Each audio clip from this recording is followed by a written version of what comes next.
Welcome to the InfoMullet YouTube channel. If you enjoy this content, please like or share. And if you'd like to support the InfoMullet by becoming a mulleteer, visit us on Patreon. We appreciate your support. Question number 9. Internationally, what's the biggest change for the pandemic we're missing right now that'll become clear in 2021? Well, the first one is it's not going to end.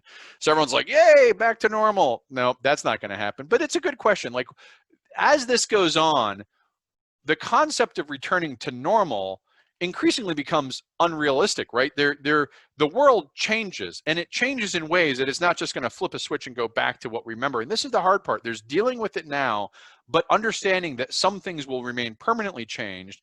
And from an international standpoint, the things that we're missing right now is the supply chain disruptions I've talked about. The international order and the free trade supply was predicated on the U.S. being a central consumer and chief orchestrator of a lot of the supply chains as a destination and as a purchaser.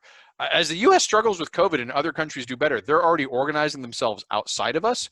Germany's already organized something in Eastern Europe. Asia and Canada are organizing something in the Pacific with Canada, Japan, Australia, New Zealand, all those. These regional supply chains, they're not going to be switched back just because COVID ended, right? These are real disruptions. There's also the question of control, containment, and eradication.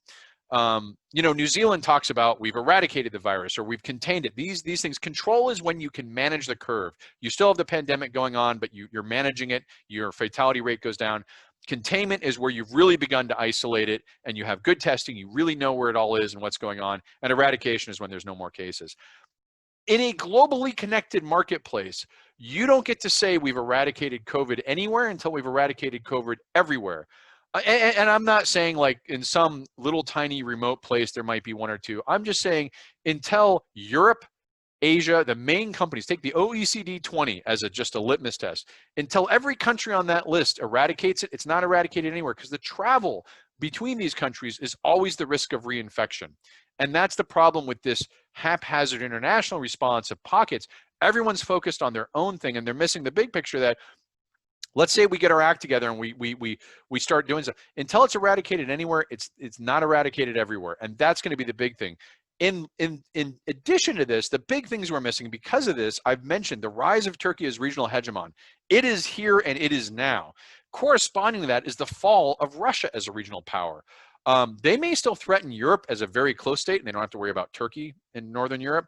But Russia has really been knocked back on its heels because of COVID and because of Turkey. And this Arab-Israeli reordering that I mentioned earlier, possibly against Iran, possibly against Turkey, these are things that are going to happen that are not directly related to the pandemic, but are happening in the shadow of the pandemic because Turkey is relatively managing COVID-19 better than its near peers and has demonstrated the capabilities I discussed earlier. See if there's any question. Marissa's saying, my coworkers have already developed a research-grade material that is SARS-CoV-2 mRNA, so scientists can calibrate their instruments. They see that's the innovation I'm talking about.